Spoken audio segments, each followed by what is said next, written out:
Good morning, everyone. It's 8:30. I'm going to call this meeting to order.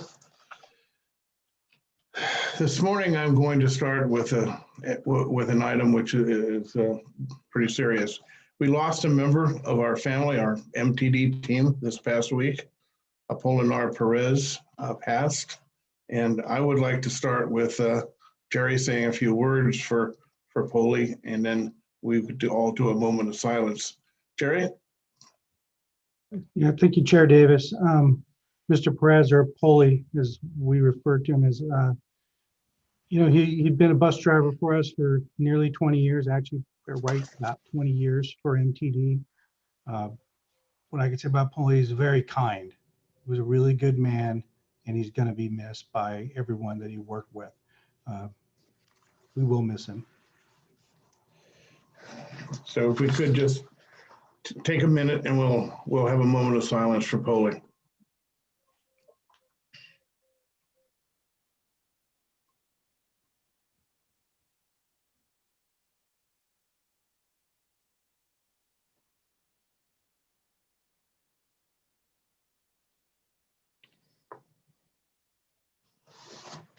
Thank you very much.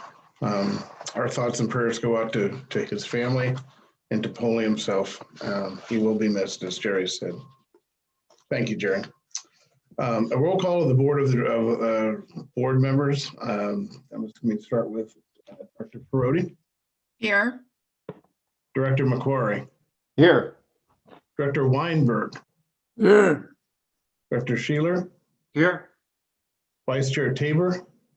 Here. Chair Davis is here. Christina, could I have the report regarding the posting of the agenda, please? Of course. The agenda was posted on Friday, January 15th, 2021 at MTD's administrative office, mailed and emailed to those on the agenda list and posted to MTD's website. Great. Now I move on to a very, very nice item. That is the oath of office for a newly appointed board member, Jennifer Lemberger. Good morning, Jen. You want to unmute yourself and get ready for your oath of office? Morning. There you go. Good morning. I don't know how this will work because I've never done this virtually like this. I could ask you to stand and raise your right hand. Could you do that? There you go. Okay. Repeat after me, please.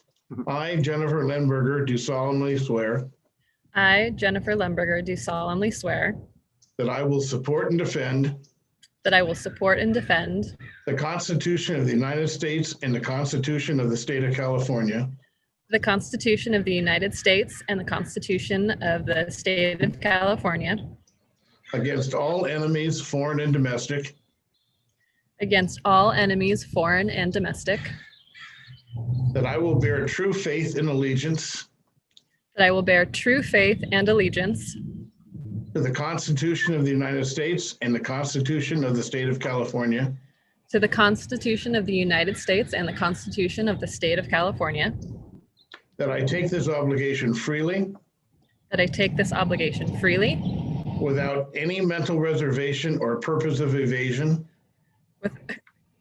please repeat. without any mental reservation Without any mental reservation or purpose of evasion, or purpose of evasion, and that I will well and faithfully and that I will well and faithfully discharge the duties discharge the duties upon which I am about to enter. upon which I am about to enter. Congratulations. Thank you. Everyone, Jen Lemberger, our new board member. Thanks for having me, all. Welcome. Welcome. Thank you for joining us.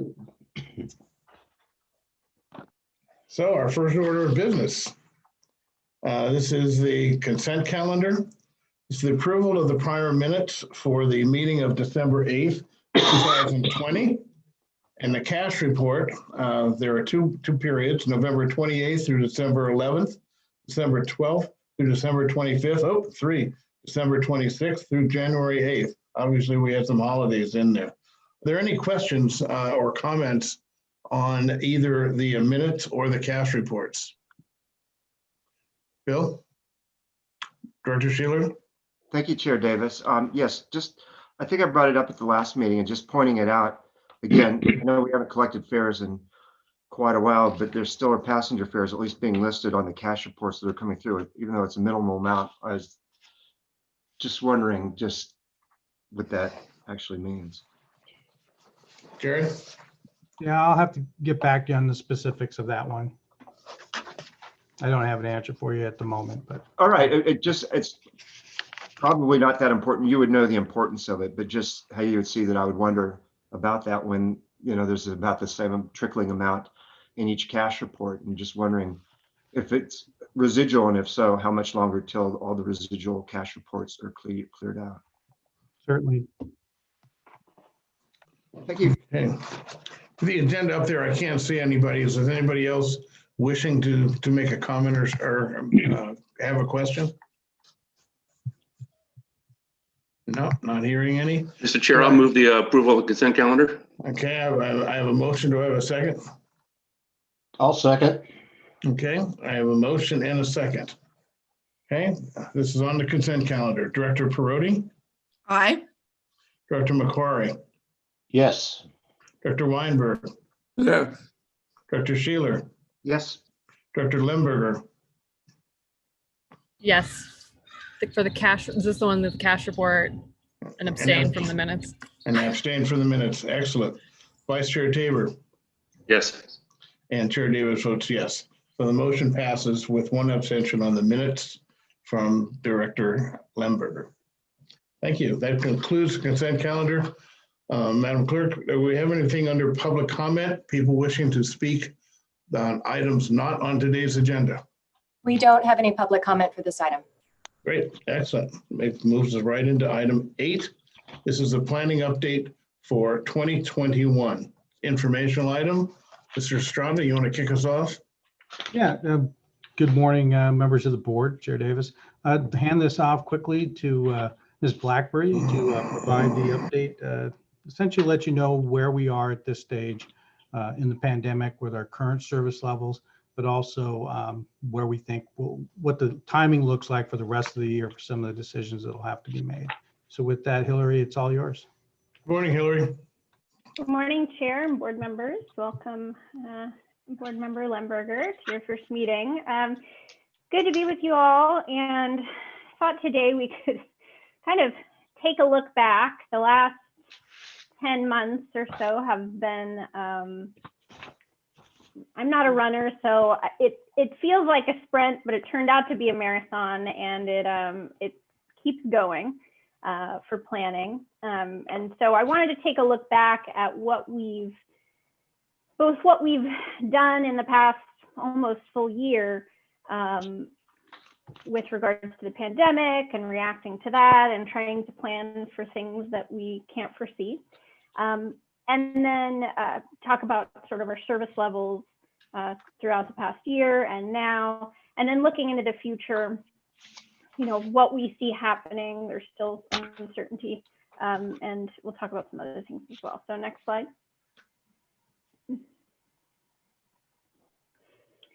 So like I said, we'll go over basically what were the service adjustments throughout the pandemic so far up to this point. Our August service changes did go into effect on August 17th of last year. Talk about on-time performance, a few sort of projects that are on ice for a couple different reasons. We'll talk about why.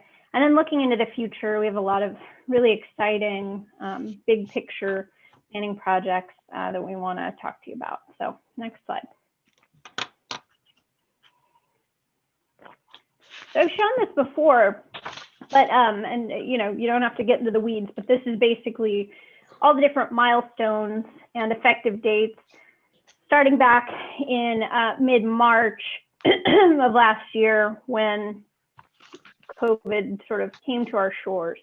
And you know, our service is very robust, but a large percentage, a little over a third of our ridership ends up being a combination of UCSB students, Santa Barbara City College students, and K through 12, generally junior high and high school youth. And so because we know that that's a big portion of our ridership, a great deal of our service serves those communities and those ridership bases. When those campuses closed to on-campus instruction, that meant we were able to pull back on some of those services. It doesn't make sense to have an empty bus to a junior high if no one's allowed on campus. We're able to pull back on those things, and I'll talk more about that in a second.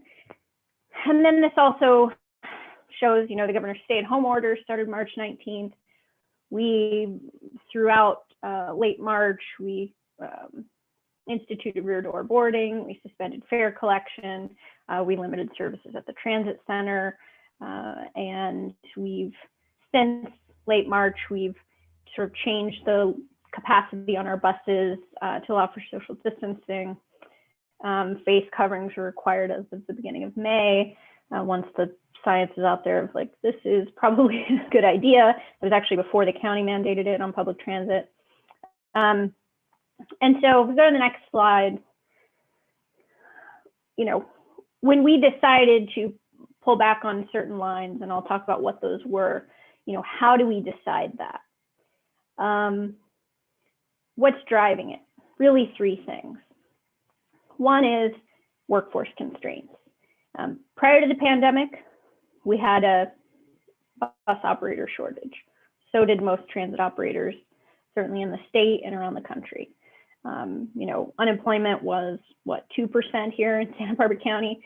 It was very hard to hire for anything, but it was also difficult to find bus operators. So we were already pretty tight on our workforce there.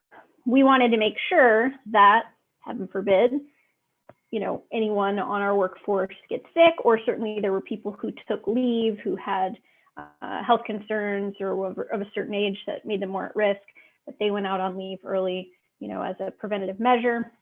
And so we had those constraints, right? And that's something that sometimes is seemingly invisible to the public of like, we just assume that there'd just be more, if there's enough buses, then we can put the service out there, and there's enough money, we can put the service out there. But it really comes down to having someone to drive the bus. The next one is school closures and schedules. That, as I'll remark on later, it really rules our planning. And there's a great deal of service, like I said, serving those campuses, but also the way that it's nested, especially the junior high and high school boosters, the way that that's nested in the work that our operators do is when that's pulled out, everything has to be reworked, right? And so we certainly don't envy them, but the schools and the university, they were trying to look into the crystal ball of, okay, is this pandemic going to wrap up? Or are we going to come back in a hybrid fashion? Are we not? Are we going to do it on the first day of school in August? Yes, nope. Here comes another wave, right? And so we've been following all along what's going to happen, because we don't necessarily turn on a dime and say, okay, well, tomorrow this will be our schedule, and the buses and drivers will be there. So that's been a big piece that drives these decisions. And then, of course, these are all co-equal, but public health and fiscal stability. Some of the decisions we made about, capacity, obviously giving people enough space.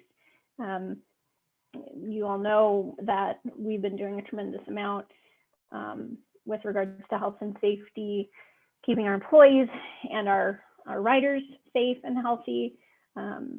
And we want to follow all of the, science-based information that's out there on how to keep people safe. And fiscal stability, obviously, like Board Member Sheeler said, we haven't collected a fare since mid-March. And that is, no two ways about it. We need that money. But thankfully, we've received CARES Act funding, and now we'll be receiving the latest package, which is called CRISA. But that we are just not quite sure yet how long of a runway that's going to give us to be able to maintain the levels that we're at. So these are things that were driving the decisions back in March, in April, in the summer, in the fall, and it's still what's driving these decisions today. So next slide. So to kind of take you behind the scenes for our planning department, which is not very many people.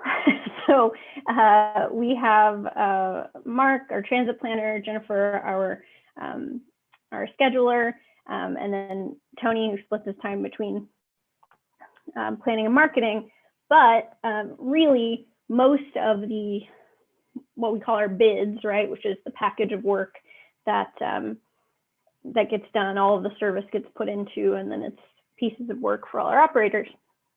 That is the lion's share of that is done by Jennifer and Mark, who do a tremendous job any time of year, pandemic or no, but this past year have been put into such an accelerated timeline that I think we've all kind of surprised ourselves. So before the pandemic, we would have 3-month-long planning cycles to do one bid. And that is no longer a luxury that we have. During the pandemic, we've turned around a whole bid between 3 days and 3 weeks. We've done one over the weekend.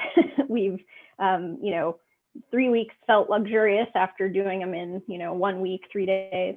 And so we've been able to, while making sure we maintain the integrity of the bid and that it's, structured properly, we have just had to move lightning fast to get these done. Before the pandemic, we would have 4 different bids a year. We would have one bid scenario each time. So, there weren't uncertainties, right? There would be, but generally with the bid, it would be what it was, and that's what the drivers would bid on. During the pandemic, Jennifer specifically has worked up 24 different bid scenarios. So from 4 in a year to what will be 24 in a year. And we've had our drivers bidding on multiple scenarios per bid. So we come to them and go, okay, here's the deal. For this period of time, you're going to bid on this, which is all the schools are still closed campuses, right? And you're going to bid on this, which is K-12 is going to come back in a hybrid fashion, but the colleges are still closed, and that's the situation. And so they say, well, if this happens, these are the pieces of work I want. If this happens, these are the pieces of work I want. And then we have to decide, okay, well, schools are still closed, so we're going to go with this one. But we'll let you know if we're going to switch it to something else. And so that's been very interesting, both for planning and operations. But I think we've worked really well together, and the team has done a tremendous job to make it work. So that's just sort of a behind the scenes thing. We don't just push a button on a machine to have this, that spits out a bunch of bids.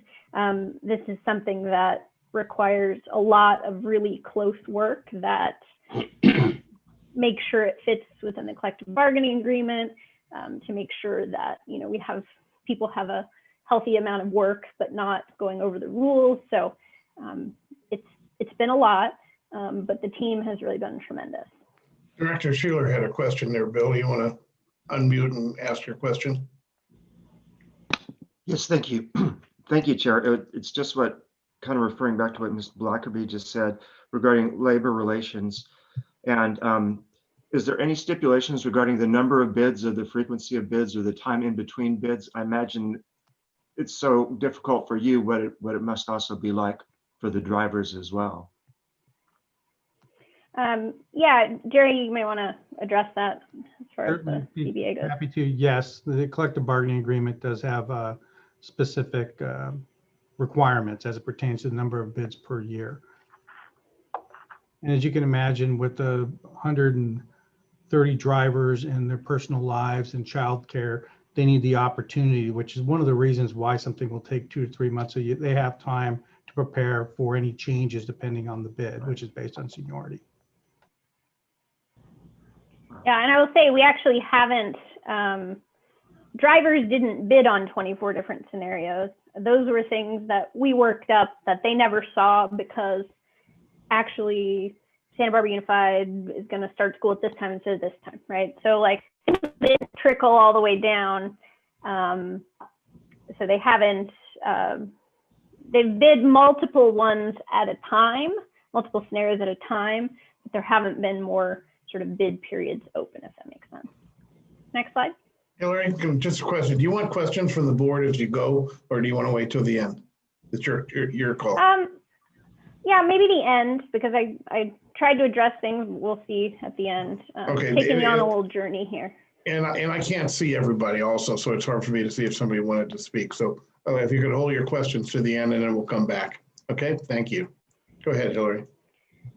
Thank you. So what service did we actually reduce? So lines that serve, so we did 2 service reductions. One was on March 19th, actually, the day that we didn't know there was going to be a statewide stay-at-home order, but we had in the prior week prepared to make a change. So the boosters to junior highs and high schools, those were suspended. And then some of the lines that serve City College and UCSB campuses. So the 15X that goes between UCSB Isla Vista and Santa Barbara City College, the 16, which goes between the Transit Center and City College, and then the 28, which goes basically between Goleta down El Colegio to UCSB. And then line 27, which goes through Isla Vista. We actually are super lucky that we have this, but that one has kind of toggles on and off throughout the year on a fuller service, which was running at the time. But we actually have an alternate schedule. It's in the schedule guide and everything. That's a reduced amount of service that happens, during spring break, in the summer, things like that. And so we went to that alternate reduced schedule on the 27, and that continues today. I want to say that while those campuses are closed, obviously things still happen near them and to a certain extent on them. City College is still reachable by our lines 4, 5, and 17. UCSB still reachable by the 24X, the 11, and the 27. So you can still get there, just want to be clear. But those lines that we know are just the workhorse, move a bunch of students in and out all day. Those just weren't, it didn't make sense to keep those running with the campuses closed. Junior highs and high schools, booster services that we run quite a lot of, from the neighborhoods to the schools, those were suspended. And then line 10, there's only really like 8 trips a day on the line 10, and that serves mostly the Cathedral Oaks corridor. And functionally, that kind of acts as a booster to DP, La Colina. And so we thought that that was feasible to pause that as well. So the other piece is the first last mile Amtrak shuttles that we run from the Goleta and Santa Barbara stations that are designed to meet up with the peak hour rail service in the morning and afternoon. Those trains at those times were suspended, and so it didn't make sense to keep running these to a train that wouldn't arrive. And then on April 6th, we suspended basically our shuttle routes. So downtown, State Street closed off to all traffic. The waterfront, there weren't the cruise ships, there wasn't the tourist draw that often drives that service. The Crosstown shuttle that goes between the east and west side, we made the decision that since the lines 1 and 2 were still running, and you could functionally get between the east and west side, we decided to suspend the Crosstown. And then the Seaside shuttle in Carpinteria, we do still have the line 20. Obviously, it doesn't match the same routing, but we we're putting that on hold. And like I said, we're trying to be very conservative, but focusing on where the ridership really has been and where we thought it would be, and to make sure that the service we were putting out there, we had enough operators to do it, right?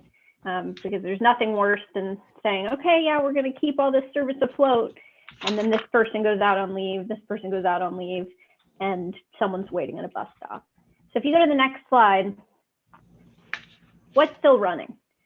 I have to say, I'm really, really, really proud of us and our bus operators and our whole team that all other lines in the MTD system all throughout the pandemic have been running on their normal schedules with normal headways, exactly what's in the book.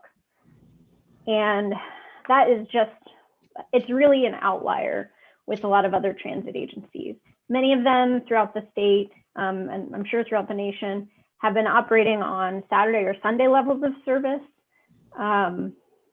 since March. And that is,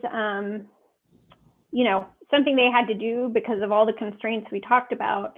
We're very lucky that we've been able to maintain our other lines. We've seen that what we call kind of our workhorse trunk lines, the 6 and 11, the 20, and those lines have really consistently seen constant demand. We're not surprised, the 1 and 2. We know that we carry a lot of essential workers. We know that those lines go where a bunch of people live, where grocery stores are, where workplaces are, and we've seen pretty constant demand on that with our reduced capacity, right? And so what we've tried to do when we have the workforce to do it, it's not every single day. We pay attention every single day to the day prior's ridership. And every time during a trip that a driver is leaving someone behind, so they're at the capacity limit, they push a button on the fare box, that comes back to planning, and we're able to see, okay, this line 11 in this time of day, they're consistently leaving people behind. Let's take that trip of that, the trip on a 6 and a trip on the 20, put those things together as a booster so that when there's a driver available to work that doesn't have a normal run, we can give them that and they can go and follow along behind and pick up those folks. It's been really, the ridership on those boosters has been pretty robust. So we like to do that when we can, and we really pay attention to what's going on out there. But we know that the demand is definitely there, especially on the 6, 11, 1, 2, and 20. Next slide. So the last board meeting that I presented at, I think it was like March 17th, or maybe the 16th, where I said, okay, we're about to go out to the public and tell them about our August service changes. We're going to have our in-person meetings at the library, at the community center.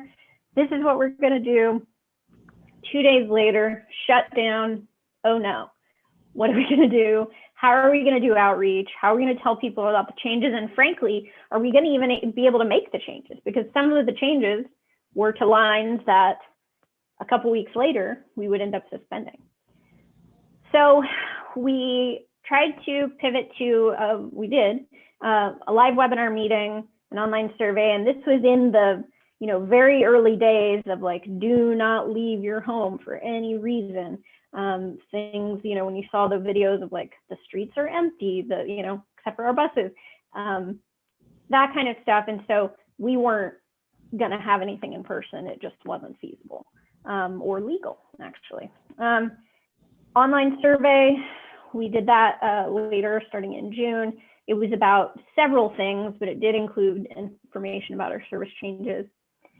And so we did, because we'd been looking the whole year prior at what changes we needed to make with regards to on-time performance. There were a couple little routing changes to the boosters to serve the areas around Los Carneros, all that new housing near Goleta City Hall.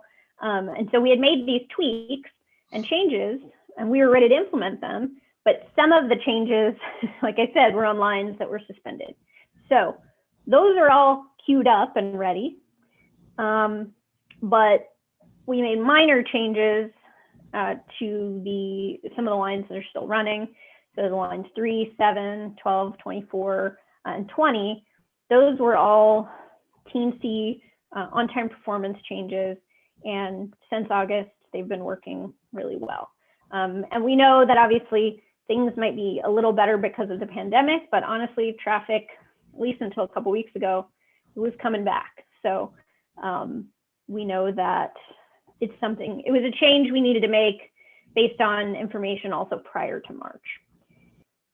Due to the continued suspension of the 16, 28, 36, and booster routes, those were lines that we had some changes queued up for.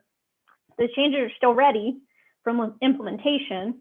In fact, and those were on-time performance changes, not to the boosters, but to the other 3.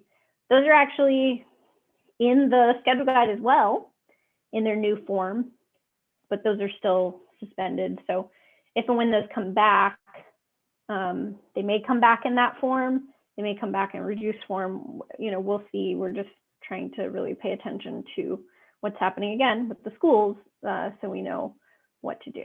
Next slide. So what drives a lot of our changes?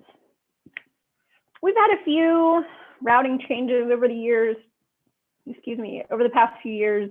The line 3, because of what the hospital is doing, we had to sort of reroute that. Some little bits here and there. But the main thing that has driven, at least since I've been here, which is 4 years, has been on-time performance. And when MTD installed the computer-aided dispatch, automatic vehicle location, what we call CAD AVL, with clever devices, it was being installed, excuse me, it's been, I guess it started maybe more than 5 years ago. It's a really big process, a big job, but part of that, the part for our purposes on-time performance, is that every bus was outfitted with GPS and is able to be tracked internally on our system. And because of that, the public's able to get real-time information on where the buses are, right, with our app. And so that has been a game changer, because before that, for on-time performance, it was mostly anecdotal, right? We couldn't replay a bus trip and say, gosh, it's 3 minutes late there every day, or it's, it's consistently at 4 in the afternoon, 10 minutes late getting to the end of the trip. Now we know that, we can see that. And so what we've done over the past really 5 years is had to start with major schedule overhauls. When I first got here, they were reworking 6 and 11. I mean, that was a huge, huge job, because those are very long routes. And those, and then in the couple years after that, we were frankly dealing with the fact that there was just more traffic congestion. A lot of it was on our lines that sort of ended up at the Stork and Hollister intersection. And there's just more people, more cars. And for whatever reason, it was just dragging down our trip time. So we had to build more time into the schedule, restructure those, and make sure that what we're putting out there, when people check the schedule, that all things being equal, no, obstacles in the road or whatever, we'd be able to make our schedules. That happened, we did that, I'm really proud of that. Over the past maybe 2 years, we've been refining, looking at the data, looking at certain, peak period. We go, oh, that line 20, it's still dragging in the, afternoon, in the morning. And so we adjusted that, making sure that we built in enough time schedule for it to be realistic. Now, so those changes that we've made have worked very, very well. Now what we've been doing, what we've been looking at, is actual just trip level. So we look at this, we monitor it on a monthly basis, We can investigate the cause of lateness. Tony Mendibus from our department has been the one really focusing on this. Being able to dig in and go, now why was that trip late, or why was that trip early, right? Because those are both things that mess up the schedule. The way that we measure this is if it's over 5 minutes late, then it's late. If it's more than 1 minute early, then it's early. And so that's what we monitor. We can see this by day part, we can see this by trip, we can see this across the line. So we're really drilling into very, very tiny tweaks. And so that's something that we're going to look at for this year. We can also see, okay, is there just an issue? Is there something wrong with what we're giving the driver? And we can pinpoint, is it an operational issue, is it a schedule issue? So I'm really excited that we're at that point, right? That we've refined things to a point where it's looking really nice. Now, when hopefully the pandemic ends and people kind of go back to normal, obviously we'd like for them to ride the bus so there's not more congestion. But if they get back into their cars like they generally do, we will be able to really test this and see, as the work we've done, is this really going to hold? And I do think that it will for the most part. Next slide. So you don't have to look super close at this. You've all seen these, but if you just look at the colors, I'm going to take you through the quarters from last fiscal year. This is on-time performance. Our sort of stated goal is that we want everything to be above 80% on time. Obviously, we want 100%, but we live in the real world. So what we do is if something's falling below 80% consistently, we want to take a look and see what's wrong. So the first quarter of last fiscal, the dark green is good. That's what you want to see. The red is below 80. The light green is between 80 and 85% on time. And the dark green is above 85. So you see in the first quarter, pretty good. Only one line was below 80. The next quarter, 21 lines were above 85%. So more dark green, a little bit of light green, a little bit of red. Next slide. Third quarter, nothing was below 80%. And 23 of our lines were above 85%. And then the fourth quarter, this is actually, I would venture to say everything was above 85% because those two lines were from like six days of operations on the Seaside Shuttle and I think maybe the line 10. So there were a couple of trips on each of those for a few days that made them late. So it was looking a lot better. And then if you go to the next one, this is first quarter of this fiscal year where 15 were above 90%. One line was between 86 and 90%, and then nothing was sub 86 basically. So that's really exciting to us. We're really proud of that. We're gonna keep looking at it. We're definitely not resting on our laurels, but it's looking good, which frees us up a little to take a broader look at the system and spend our time on that and looking at the future, how we can continue to improve. Next slide.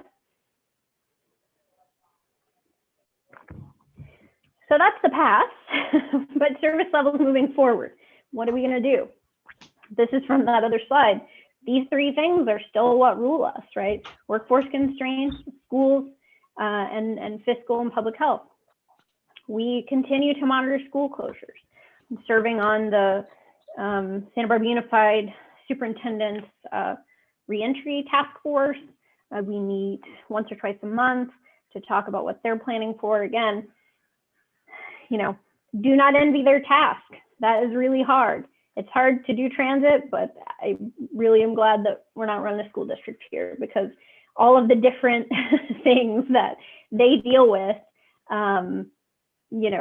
it's just so many decisions to make, so many different constituencies, and they're really having to grapple with that. Same with UCSB and City College. Workforce constraints continue. We were very, very lucky in the first, honestly, until late summer, that our folks stayed healthy and working. They continue to do a tremendous job, but that's going to continue. We have been hiring, but it's always going to be an issue. And then budget stability, you know, the lack of fair collection, probably going to be for a full year, at least. The relief funds have been helpful, but we don't know how long that's going to take us.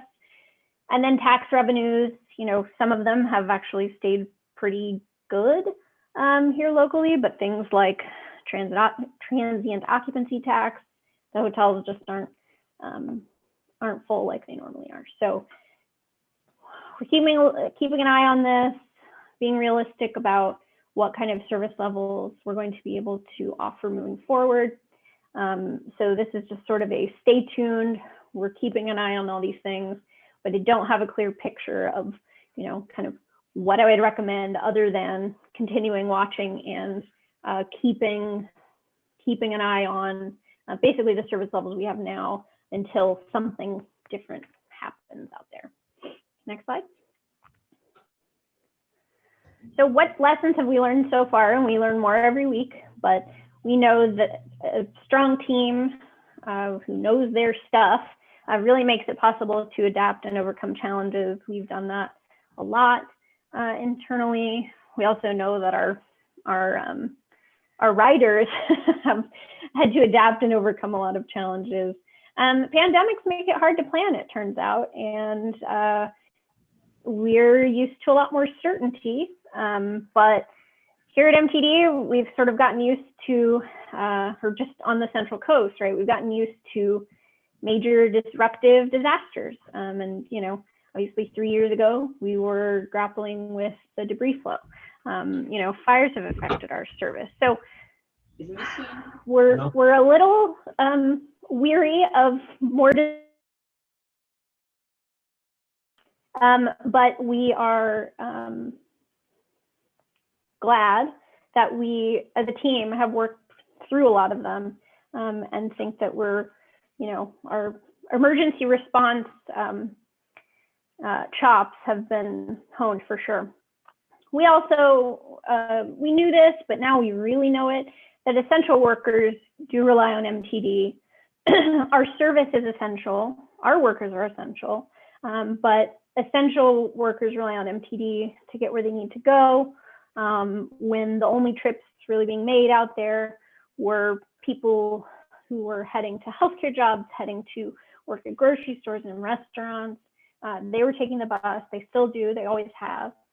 And also people who have no other option to make their essential trips, to go to the grocery store, to go to medical appointments and things like that.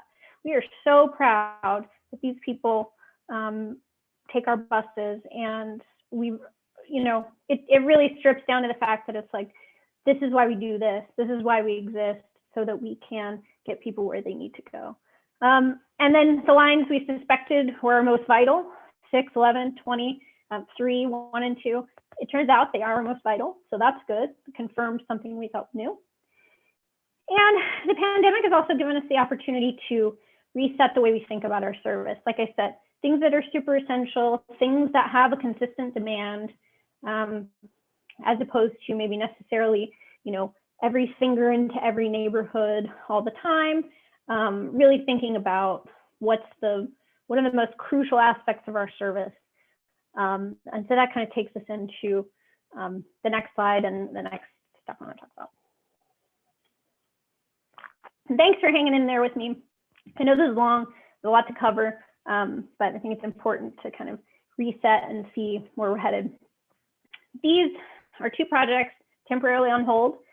This time last year, we were getting excited to roll out, well, last August, a new line 19X. This was based on an agreement with SBCAG with freeway widening money, the HOV lane. One of the mitigations is to be an express line between Carpinteria and City College, also serving the east side, or Milpas and Gutierrez corridors. And we put that on hold until the City College campus reopened, because we want it to be a success. And so, working with SDCAG to know quite when the right time it is. It certainly hasn't been the right time. And like I said, until that campus opens again, it doesn't make sense to put that service out there because, like I said, we want it to succeed. We want people to ride it. So that's on pause. And then microtransit, which we've been planning for and excited about, and I've presented to you a bunch. We are waiting on vehicles.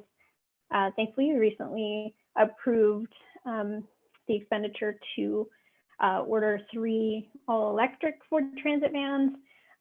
We're waiting on that, waiting on being able to order that. And we had to change vehicles midstream, so that's what the major delay was for. But once we get those vehicles, the plan is to move forward with that and to move forward with the first microtransit zone in Goleta.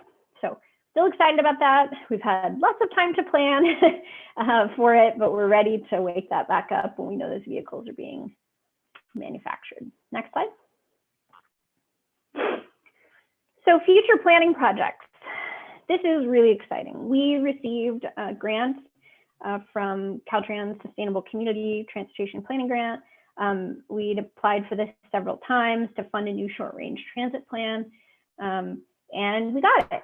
So we were awarded those funds late last year. These are actually federal Section 5304 dollars, but they come through Caltrans and then they administer the program.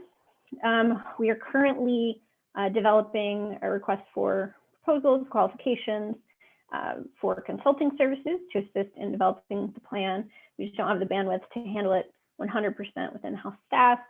And what this plan will do is assess the current conditions, of our system, our ridership, do deep and wide outreach, which we're not going to just leave that to a consultant.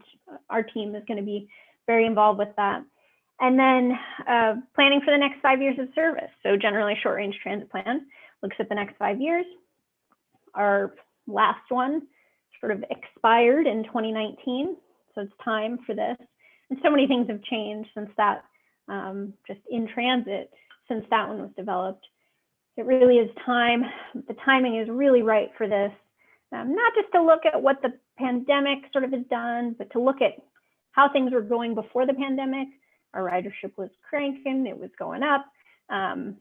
We had great service out there.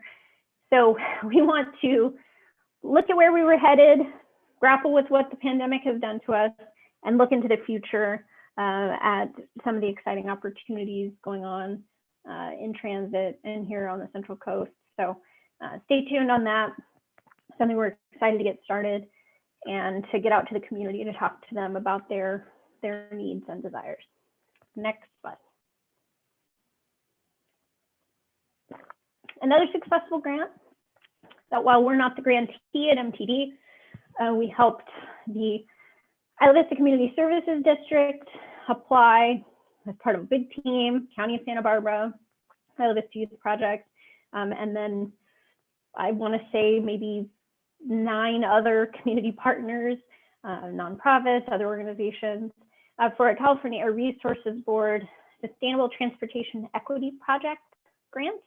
This is the first year that they offered that funding, and in the space of basically a month, a team decided to come together and write a grant application to create an Isla Vista community mobility plan. This grant program is pretty interesting and transformative, I think. It's all equity-based. A lot of different types of things were funded, but this would develop, it's a planning and capacity building grant. So this would develop a multimodal, equity-based, community-led plan for Isla Vista. We will be a part of that as we are one of the major modes in IV for how people get around. But I'm excited for us to be a part of that and to help bring along a community conversation in Isla Vista about how people get around. If you know IV, it is a very multimodal place, but there is a lot of pressure on parking and still a sort of clinging to personal car ownership because of a few trips a month, right? And so taking a look at how we can move folks in a sustainable direction, but make it efficient and convenient for people to get around. So we think we do a big part of that, but there'll be a lot of different pilots that take place out there. One of them is actually the possibility of bus-only lanes on El Colegio, just to test that out for a few weeks, because I think that's probably a really good place to do that. So stay tuned on this. This will probably stop until later in the spring and summer, and we want to be ready for when, hopefully, students are coming back to campus in the fall. Next slide. So this is another one that's sort of been percolating in our brains for a while, but now we actually want to move forward and have conversations with more than just ourselves about this. So transit priority projects, what does that mean? Basically, we know that in-house, what can we do? We can work on on-time performance. We can adapt to the external forces of congestion and, you know, how fast a bus goes and all that. But at the end of the day, we don't control the right of way, right? We're not a city, we're not the county. We don't have the ability, we don't own the sidewalks and we don't own the streets. And so, you know, what do transit agencies do when they want to have a conversation about right of way and making the system efficient, more efficient for transit, but specifically, you know, the people on the bus. It's not about the bus getting through, you know, intersections more efficiently. It's about the people on the bus, right? So there's a lot of different components here. One is transit signal priority, meaning, for example, and there's a lot of ways that this could happen. They're getting more technologically advanced and cloud-based as opposed to hardware on traffic signals. But basically, if a bus were approaching a light in a certain corridor and the traffic signal system said, oh, a bus is coming, keep the light green for 5 more seconds, 10 more seconds, right? To let the bus through, that really would save us a lot of time. Other examples of transit priority projects are, like I mentioned, transit lanes, so bus-only lanes. Sometimes those are timed. Sometimes in other cities, you're seeing these sort of brick-colored bus-only lanes in certain areas where there's space. Something else is a queue jump, which is closer, closer to the intersection. There's sort of a painted section that has an area where the bus is able to sort of move around and basically get to the front of the line to cross the intersection. So there's a lot of different components. There's a lot of good research and examples of these things all over the country, all over the world, and want to start taking a look at that and having these conversations with the jurisdictions that we work in. So that's the cities of, Carpinteria, Goleta, Santa Barbara, and the county of Santa Barbara, all of the unincorporated areas that we serve. And so starting to have conversations with those public works departments about, what system do you have? What do you have in your capital improvement programs that, might fit with this? And so starting to have that, and there's also some advocates, organizations like Coast, who are really interested in this kind of thing, and trying to make sure that, as our community prioritizes cyclists and pedestrians, that we have the ability to, take a look at moving transit riders more efficiently as well.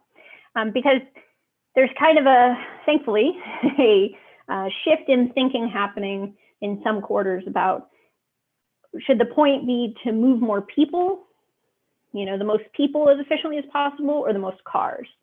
And we would say the most people, the most efficiently, because, we can fit a lot more people on the bus than all those single occupancy vehicles waiting at the light. And so maybe they should get a lot of priority. Obviously, you look at the environmental benefit of transit, whether it's electric or not. It starts to pencil out and make sense to give transit priority in certain locations. Next slide. So that's my last one. Thanks for hanging in there. Happy to take any questions. And yeah, thank you.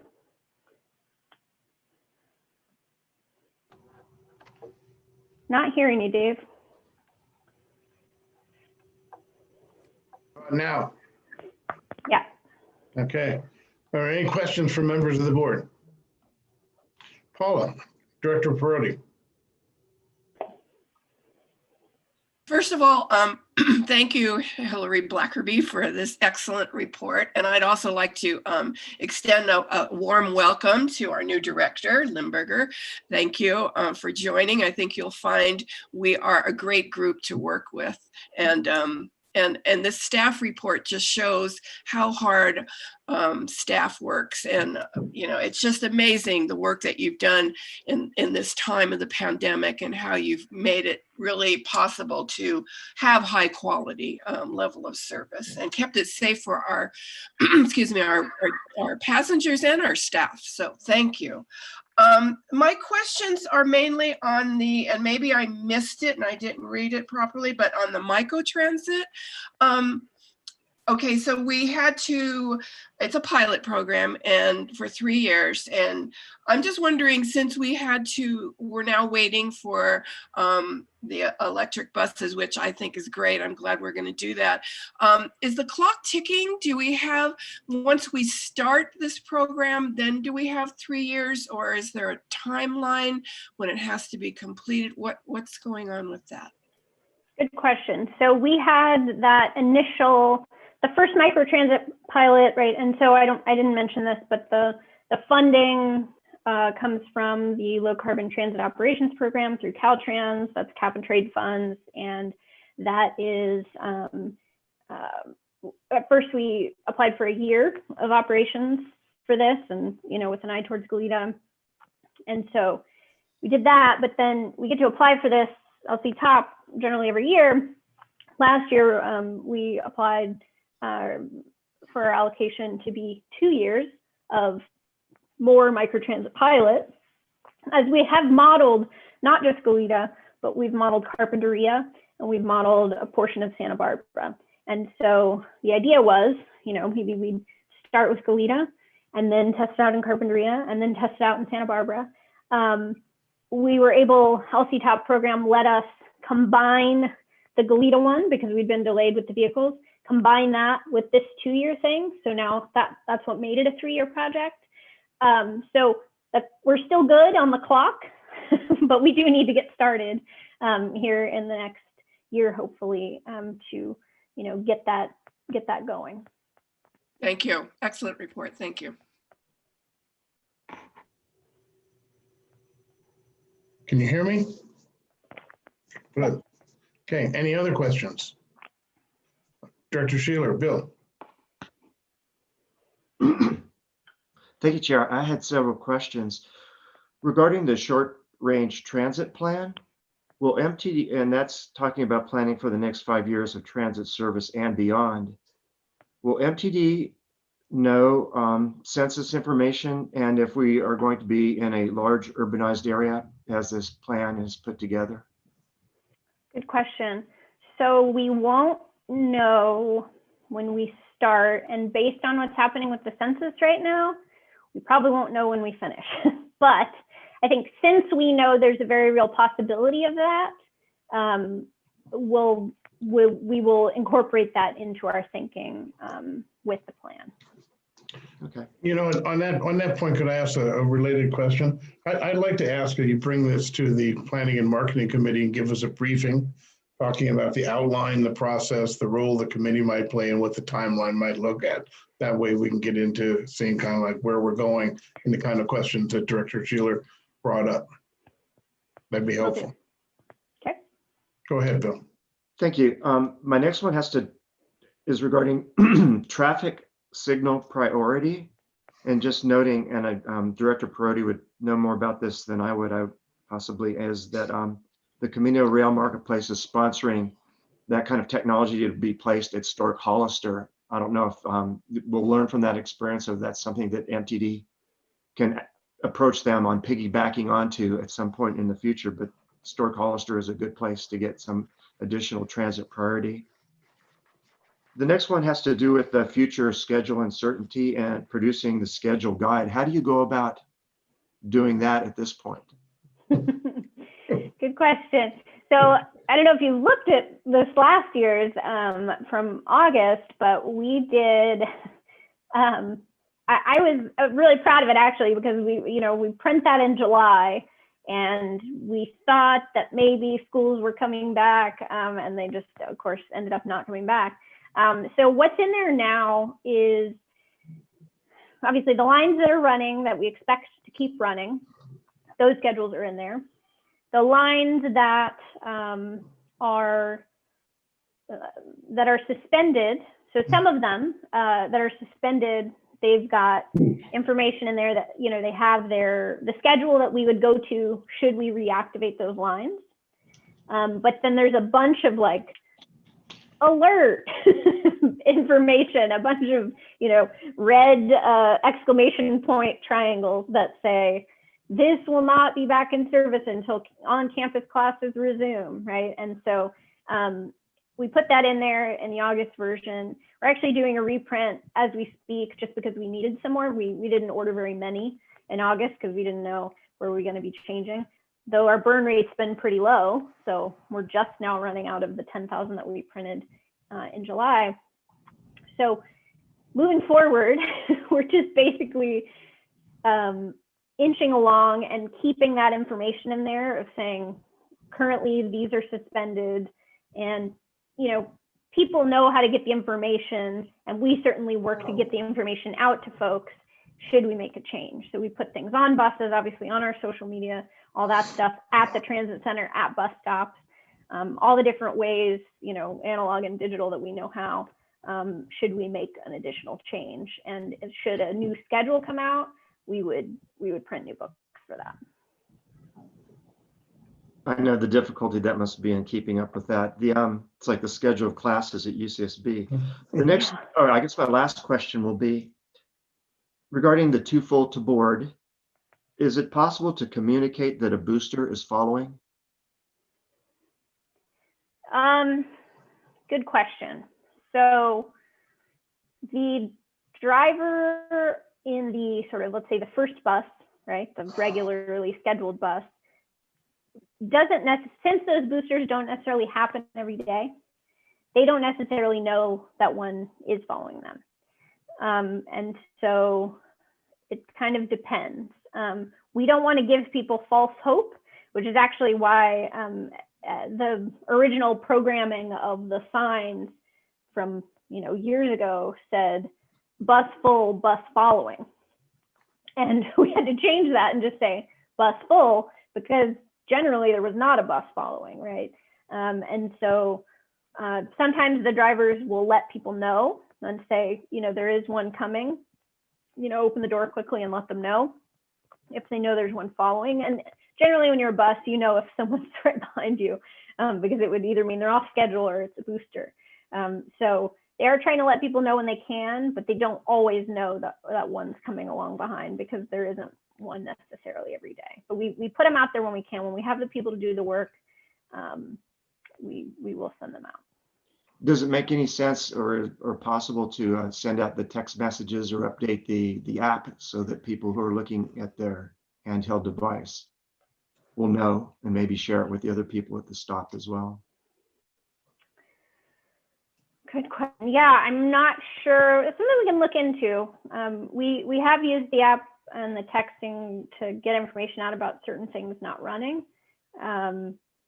But we can see, we just don't want to give people, since we're able to sort of turn on a dime to say like, okay, we're running that booster, or oops, someone called out sick and the person who was going to drive that booster needs to drive a regular route. We don't want to promise anything that's not going to show up. But that's something that we can look into to see if, when we know for sure something's running, could we let people know there's another bus coming? Thank you, Chair. Those are my questions. Thank you. Great, good. Director Tabor, Dave. Then I'll come over to Chuck. Okay, thank you, Mr. Chair. Well, just when you thought planning staff had nothing to do, Yeah. they come out with this report. Following up on Bill's question, I guess I was under the assumption that if someone was looking at the app, they would see whether a bus was 10 minutes away from the stop or not. So if a booster is on the line, wouldn't the app just automatically pick it up and they could see it? Great question. So since the boosters are not scheduled into our system, they do not show up on the app. Oh, okay. So yeah, they're kind of invisible in that, because the way that the Clever Devices system is structured, even though it's real time, it has to know the schedule of what's supposed to be coming. So no, it's just sort of a surprise bus that wouldn't show up on the app. All right. Okay. A question about your on-time donuts. I like the green ones better than the red ones. Just personal preference. Just making sure I understand what the percentages mean. So say there's 20 runs on the line 6 in a day. So the 85% refers to 85% of all of those runs. So it actually refers to, it's a good question. We measure it based on time points. So every time point on every trip, we measure, was it on time? Was it early? Was it late? And so all of that data gets thrown into a pot, right? And then that's what you get that percentage out of. There's another donut that I show on our quarterly and annual reports that's like amount of service on lines. And so that will show you, the 17,000 trips that were in this period of time, 92% of those were above the 80%, right? And so the 80% on time is when you look at all those time points on all those trips, they were, 80% plus, 85% plus were on time. All right, so it's a little bit more than just the entirety of the run then. I was excited to see in the IV mobility plan the term experiment with solutions. So it's sounds like not just throwing a bunch of different ideas out, but actually going out with some different pilot projects and try it, see if it works. If it works, fine. If it doesn't, let's try something else. Yeah, it's a really interesting, the way that program is structured is really interesting, both with the emphasis on community involvement and input and, a lot of structure, decision-making structure, all kinds of things that really center the communities, the people who live and work and play in Isla Vista, their voices, but also giving us the opportunity to, pop this up, try this, try that. And, so yeah, we're excited about that. And I think it's even just the application process brought a lot of good teamwork across agencies. So I think that's going to help us in the long run. Exciting. The last thing, since you brought up health and safety of our workers, how are we doing on our driver protection barriers? What's the timing on that looking like? Gary? Installation started today. It's probably about a 5-week process. Hey, good news. Thank you. Good. Thank you, Dave. Director McCrory, Chuck? First off, as I think you realize, the board really appreciates the way you've laid this out. I mean, it's so comprehensive that makes me feel like you folks are overworked. You are. Absolutely not. But I'm glad you brought up that point about the background, the things that go into these changes. When you look at the run sheets, it's not like operations in the morning does an audible and says, we're going to do this and we're going to do that. The drivers look at a piece of paper and that tells them, I'm supposed to take a break here, or we've got an interline here, so there's another bus coming. So you've got staff cars that have to be planned. All those things go into that. Now, when you look at the magnitude of the the number of changes that you had to make, I just, having been there a few times, I really can empathize with what you guys went through. I mean, you really have done a great job just keeping up with the paperwork so that these drivers are going to know what they're supposed to do during the day. So I really commend you on that. You've done a heck of a job just keeping up the paperwork and keeping the buses moving and not having some of them go off into Neverland because they didn't have their planning papers right. The other thing is on the projects that are temporarily on hold. Are those in the FTIP?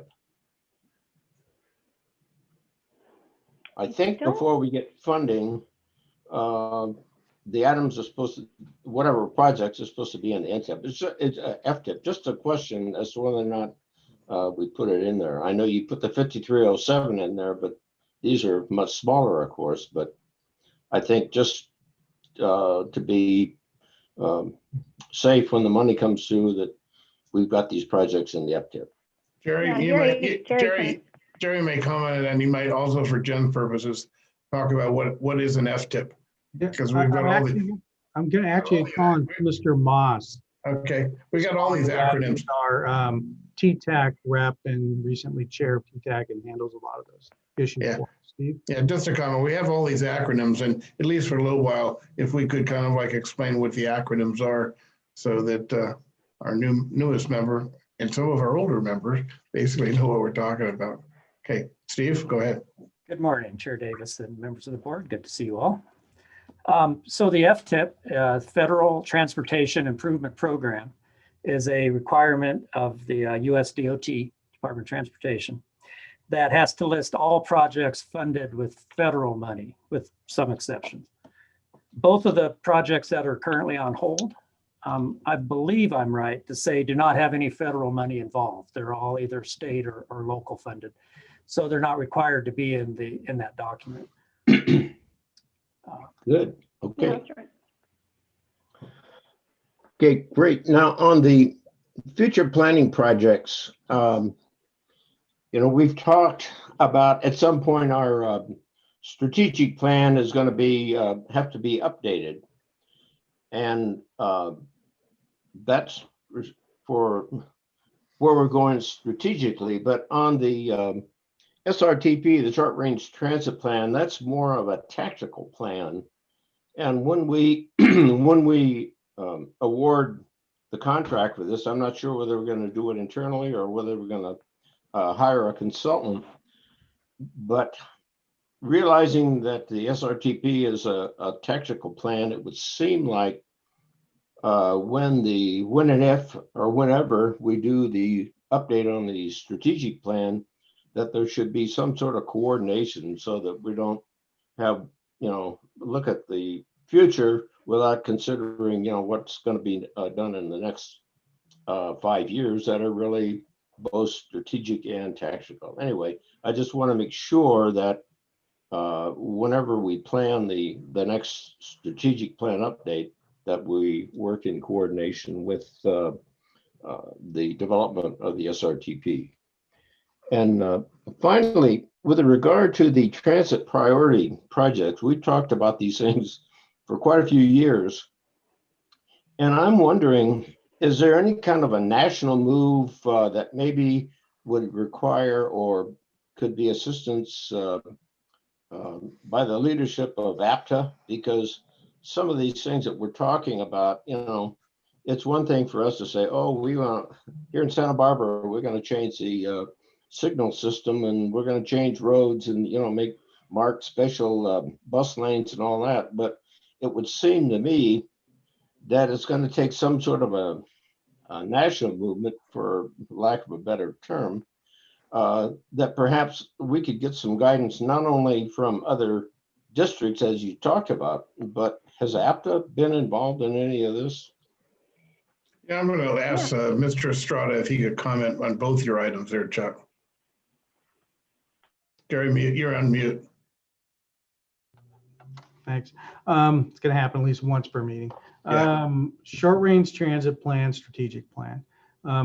First for the group, as you remember, we're still currently working under the emergency declaration, which kind of really threw everything up in the air. We're just moving forward, doing what we have to do.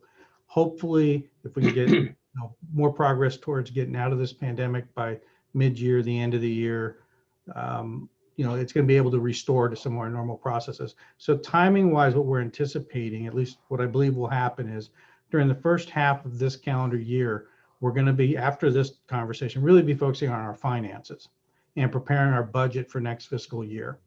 As we start to wrap that up, getting into May, June, hopefully we'll be far enough along into the short range transit plan process, and we'll hire an external consultant to help us to start looking at our services, looking into the future, what we should be considering, that sort of thing. I think the timing is probably closer to this when we have a better idea of our finances.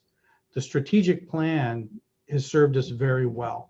It has been our guiding document. And I think when you look at it, I think we're still on course with that, but it'll be time to maybe reassess that maybe a year from now, after we get more detail from the process of the short range transit plan and our finances over really the next 6 months, because then we're going to really be faced with some, quite honestly, some difficult decisions. You know, what was, I think, implied earlier, I think of Director Sheeler with the census issue, is that our urbanized area, which the Santa Barbara urbanized area, which overlays with our service area very closely, if we exceed over 200,000, we will likely lose a good percentage of our federal operating assistance. And it's a segue into our next agenda item, honestly. And if that happens, that's another factor. So the short range transit plan, one, is financially constrained. There will be a discussion of that, but you can go further and you can talk beyond the financial constraints, and we intend to do so. But we will also show you, here's what we feel we could do with the finances that we believe will be available to us. So you can see why we have to get through the budget process, short range transit plan, and then the strategic plan. At least that's the timing of it. On the APTA issue, if Ms. Blackerby would like to discuss that, I can as well, but if you have some thoughts on that, that's fine. Yeah, I mean, you can speak to what APTA is doing, but there certainly is a nationwide movement on this, Director McQuarrie. A lot of cities and transportation agencies and transit agencies are working together to make this happen. In fact, the pandemic has actually been huge for transit priority. It's something, I'm pretty sure this is the exact number, but City and County of San Francisco is putting in like 72 lane miles of bus only lanes, like because of the pandemic, just through this. And so that's, obviously we don't have that kind of, we don't have this kind of corridors, but even a small, you know, geographically small place like San Francisco is able to do something like that. There's the NACTO, so the National Association of City Transportation Officials, who's sort of the authority on roadway design, things like that. They've really pioneered complete streets. They have a whole book and actually website on transit street design guide, basically, that talks about what are the best ways to do this, so it can all work in harmony together.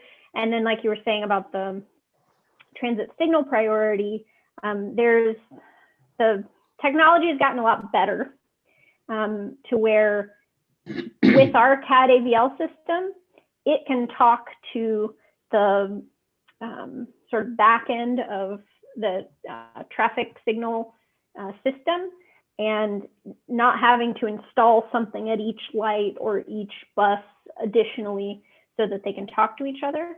And so that's something that we may want to pilot in particular corridors. One of the corridors that's not rocket science to think that the State and Hollister corridor would be a great example of a place to pilot something like this. All the intersections are different, but for the most part, it's one long corridor that we have a lot of service on. So there are a lot of best practices and good information, both for transit agencies and also, you know, public works departments, to take a look at, you know, that toolbox of what's possible. So Jerry, I don't know if there's specific APTA information you want to share, but. No, I think you've covered most of it. I mean, they're very supportive and advocating for public transit at the national level and sharing learned lessons from one agency to another, making that information available to us. Hey, Well, if there's a mouse in the room or members of the public are listening in, I think they're going to feel pretty comfortable about the way you guys are, guys and gals are on top of the planning process, because it's complicated, and you tried to make it as simple in your presentation as you could And really appreciate that. But it looks like you're really on top of things. So keep it up. Thank you very much. And yes, you obviously know how the sausage is made. So I appreciate the kudos because it's the technology certainly helps, but it still takes a lot of person hours for sure. Absolutely. And Hillary, we want to thank you and your staff. You guys are a great team. Other questions? Christina, do we have anyone from the public who wishes to speak on this item? There are no public comments at this time. Okay, thank you very much. Again, Hillary, thank you so much for the presentation, exhaustive report, and you guys should be exhausted given all the work you've been doing. So. Thank you. Hope you're not exhausted listening to it. No, not at all. Absolutely. And I look forward to going into the short range transit plan, again, kind of assessing where we are, leading then into to look at the future. And Chuck, we'll be coming back to the strategic plan next year for sure. And I'm sure, given everything going on, we'll be reassessing from the base up. It's a whole new day. Okay, I'm going to close this item. I will move on then to item 9. Item 9 is the FTA section 5307 application. Gary, you want to open this one? Yeah, well, you know, we've discussed it a little bit, and I want to go ahead and hand this off to Mr. Moss to give you a little bit of background about this particular process, but also about the funding source itself. So, Steve, you take it. Thank you, General Manager, and good morning again. So, FTA, Federal Transit Administration, Section 5307, Urbanized Area Formula Program, is one of the major sources of subsidy that MTD receives on an annual basis. It's apportioned by the FTA to all urbanized areas in the country based on, when you're in a small UZA, urbanized area UZA, such as Santa Barbara, it's primarily based on population and population density. Once you move into over 200,000, the formula becomes You want to, yeah, thank you. Go ahead, Steve. Sorry. Okay, sorry. Once you move into an over 200,000 population, the formula then relies somewhat still on population and so on, but more so on service characteristics of your service, hours and miles of service. As was mentioned earlier. Are you trying to? Huh? Don't hold it down. As was mentioned earlier, we expect, it's quite likely that with the new census that was just completed, we will, the Santa Barbara urbanized area. And they can hear you. Huh? And they can hear you. They can actually hear you. We will probably move into that over 200,000 scenario, which changes our funding. As Jerry mentioned earlier, we may lose as much as the worst case, $2 million a year in funding from the 5307 program. There's efforts underway to try to ameliorate that potential loss that Jerry has been working, I know, with our government representatives. So we're hopeful that the worst case won't happen. We in the last fiscal year 20, which ended on June 30th of last year, we received $5.8 million from this program. It makes, on a typical non-pandemic year, it makes up approximately 20% roughly of our total budget.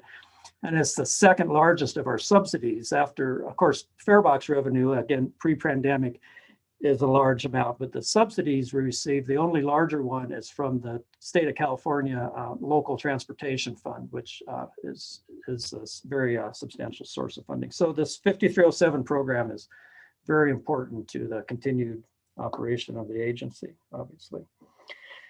So what you've got in front of you today is a program that we worked out with Santa Barbara County Association of Governments, SBCAG, back in 2005. Jerry was very involved in that at the time, working with the cities of Santa Maria and Lompoc, which are the other two recipients of 5307 funding in the county. SBCAG was required by the FTA to set up some sort of a program to determine where the funds apportioned to each of the urbanized areas should go. And traditionally, they've always gone to the city that they were apportioned to. Santa Maria gets their apportionment for their service, Lompoc for theirs, and MTD gets the funding for the Santa Barbara urbanized area. So we were required to work out this program. What we ended up with is every 3 years, each of the 3 urbanized areas does a call for project. Actually, SBCAG does a call for projects. Each of the 3 urbanized areas is the recipient of any applications for the funds for each city. We here at South Coast, MTD's application each time has been the only application received for those funds. We forward that application to SBCAG, which is what we're asking the board to approve us doing today. The end result of all this is that, as Director McQuarrie mentioned earlier, these funds then get programmed by SBCAG into that FTIP. And that way we are allowed on an annual basis. We still have to apply directly to the Federal Transit Administration for those funds. FTA checks and says, okay, they're in the FTIP. We approve your application, and then we're at that point able to draw down the funds. So this current application in front of you will be for the next 3 fiscal years. The current year, fiscal year 2021, was included in the last cycle. So this will be for fiscal years 22, 23, and 24, which will go through June 30th of 2024. And then again, as I said, each year we still have to do our own. We have to do a public notice saying these funds are available and this is what we expect to spend them on, and see if we get any comments on that public notice. If so, we address it with the board and treat them with the respect treat the comments with the respect that they deserve. And then we, as I said, apply for those funds to the Federal Transit Administration directly. So that's pretty much what I had in mind to say. Jerry, if there's anything you wanted me to expound on, or if the board has any questions, I'd be more than happy to try and answer them. I think you've covered it at this point, so ready for questions. Good. Questions from the board? Any questions? I have a question. Okay, Dick, go ahead. Director Weinberg. I've been sitting here listening to all this compliments, and I have to say that for the last year, I have been completely amazed at the can-do attitude that the people in this company have. And I think it's about time we let them know that. In some ways, somehow, we ought to be able to have a thank you party or put some sort of a campaign in the newspaper or on TV or whatever, and tell the public what we feel about our people. They're magicians, and they're driven. Dick, I really appreciate that. We can handle that under other business a little bit later. But item on the agenda right now is for the $5,307 coming from the feds. I want to go over to Bill. I think Bill had a question. Director Sheeler. Yeah, thank you, Chair. The sheet shows the apportionment for each of those fiscal years coming out to $12,461,847. Is this money guaranteed, or is this just on the expectation of basically us continuing to be a small urbanized area? The numbers that are shown in the staff report, as you can see, they're the same each year. SBCAG just used the fiscal year 2020 apportionment. We haven't received current years yet, so we don't know how much that will be yet. They just used that number and assumed that it would stay the same. So we would hope that the amount will be substantially greater than that. And also, I should have mentioned this, I neglected to. the numbers that you see there do not include the funding for all three. This is the case for all three of the urbanized areas, did not include any expected funding from what's called the STIC, the Small Transit Intensive Communities portion of the funding, which is money that we as a very successful agency always receive the maximum amount of funding from that program as a small urbanized area. And that amounts to about, I want to say, that amounts to about, in the most recent year, 1.6 million of that total of 5.8 million. And that is a lot of the funds that we're in danger of not receiving anymore if we go over 200,000. But those funds, as I started to say, are not included in those numbers in the table there, because that money is pretty much guaranteed to go to the agency that earned it anyhow. So to answer your question, I guess briefly, is that those funds, we expect that our actual apportionment, even if we do lose some of that STIC money, will be greater than what's shown in that table. Okay, thank you. And my second and last question has to do, this is under selection criteria of the application, and it talks about fare box recovery ratio, and what is listed as 19.3% MTD fiscal year 2020. So I know our fare box recovery ratio has declined over the eight years that I've been on the board, and just wondering where the 19.3% came from and what was fiscal year 2020, because for a certain period of that time, we didn't collect any fares at all.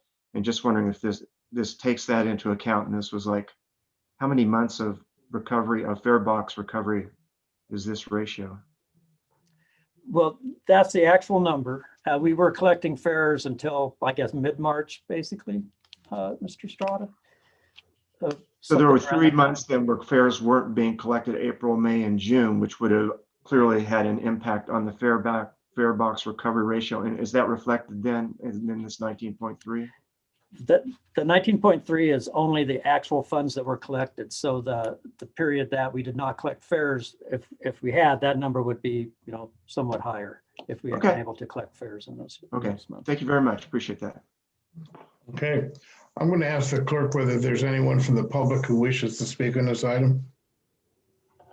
We do not have any public comments. Great, thank you very much. Okay, so it's back to the board, and I'm going to look for a motion. Motion is to approve MTD's public transit operating and capital assistance application. Do I have a motion to that effect? So moved, Chair. I have a motion by Director Perotti. Is there a second? Second. A second by Director Lemberger. Okay, I'm going to do a roll call vote. Director Perotti. Aye.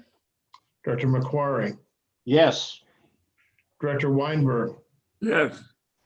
Director Sheeler. Yes. Director Lemberger. Aye.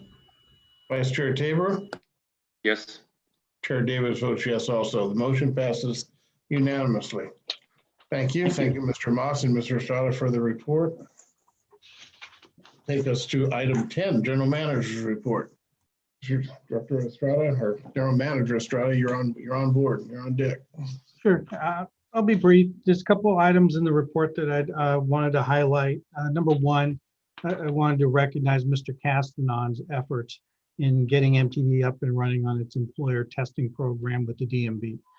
When the pandemic hit, it was really a problem for us in trying to hire new drivers with the DMV offices closed, road testing, et cetera. So having this program up and running again, and he's really on the cusp of pulling that off during the pandemic, is amazing. It's been a lot of work, and we want to acknowledge Mr.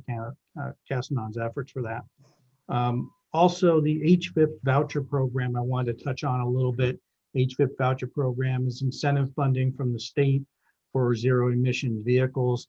We have a number of programs that are essentially on hold until the next round of HVIP, which is the spring, is what we're being told, when the next cycle. And when I say it's hold, it's because there's a requirement not to be in a contract for a vehicle purchase, for example, if you want to qualify for HVIP within 30 days, in other words, the issuance of the purchase order. So we've been authorized by the board to proceed.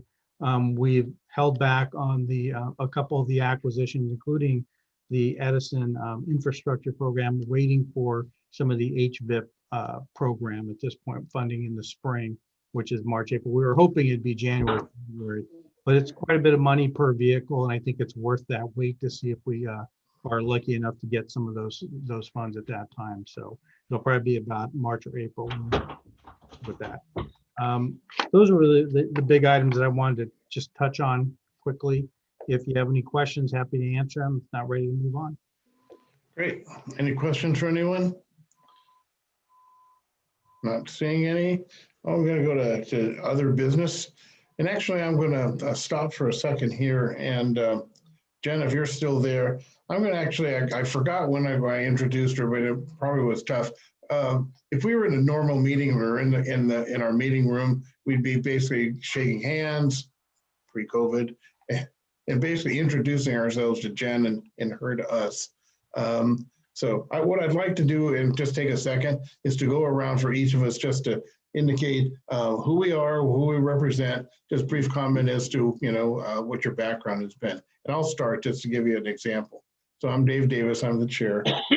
I was appointed by the County of Santa Barbara, been on the board for quite a bit of time, I think 17 years or something like that.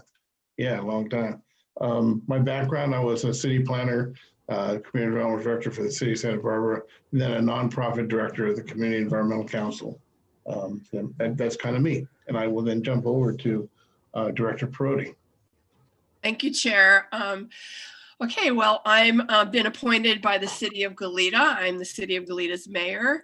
I've been on MTD. I think this might be my fourth year, going into my fourth year. I tried for many years before to get on I really wanted to be on MTD because I really am a firm believer and advocate for alternative transportation, and busing is a great way to get around. So it's a great, like as I said, Jen, it's a great group of men and now another woman, yay! And we're very respectful to each other, get along well, and I think you could tell by the sheer volume of work getting accomplished that it's a great group. So welcome. Director McCory.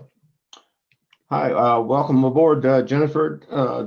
Just briefly, before I came to MTD years ago, I retired from Lockheed after 36 years as in the finance management division. I joined MTD business manager, and shortly thereafter was appointed as director of transit development, which was a new group. And I was in that function for 10 years or so, handling the planning and scheduling. And so, as you can tell, my heart bleeds for the planning folks having gone through what they did.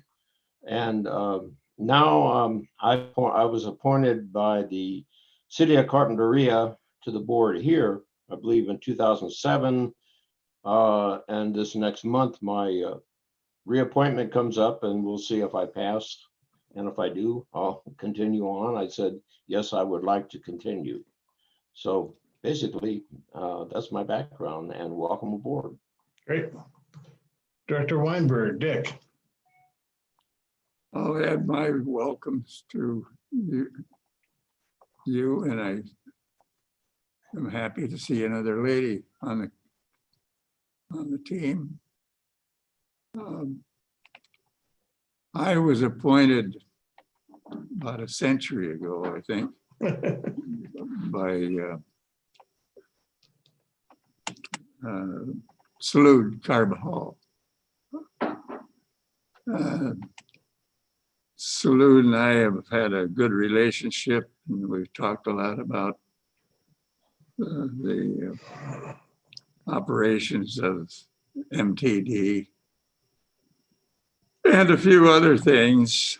And I would just like to say I was in business with a major manufacturer for a lot of years in sales and marketing, and hope that some of the things that I've said have kind of filtered through and become a part of the process here. Great. Thank you, Dick. Oh, go ahead. But I do want to say that my experience here has been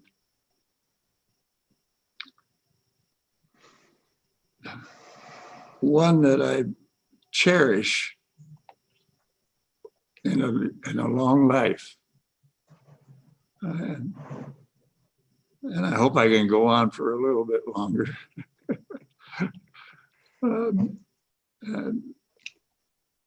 And I do say that I think we do need to publicize ourselves a little bit more, and I'd like to be a part of some sort of a committee to see what we can do to get that going.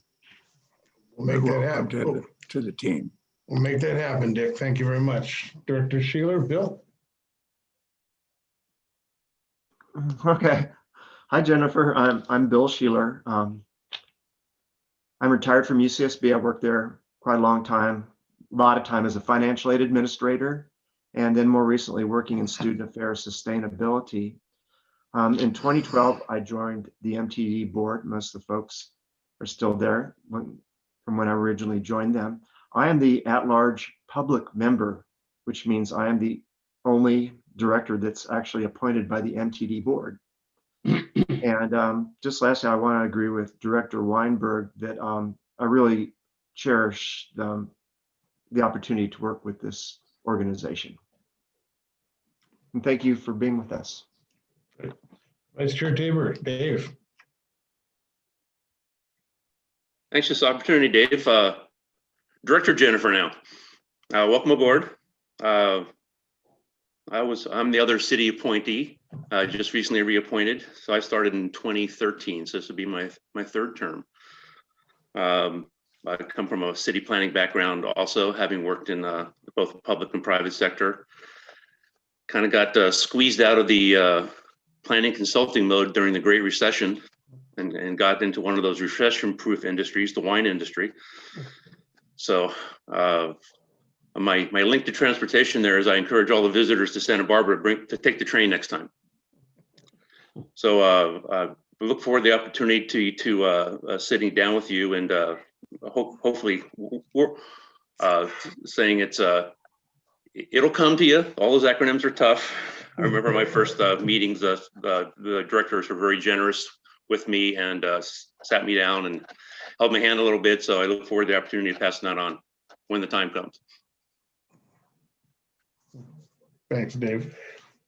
Jen, the floor is yours. Sure. So thank you all. I'm a bit good on all of those acronyms. I did go to UCSB, lived in IV, so you know they come pretty quickly on that one. My background is in public health and library sciences. So I actually come to my interest in public transportation from the sort of environmental health aspect of it. So I'm pleased to bring a slightly different perspective in here.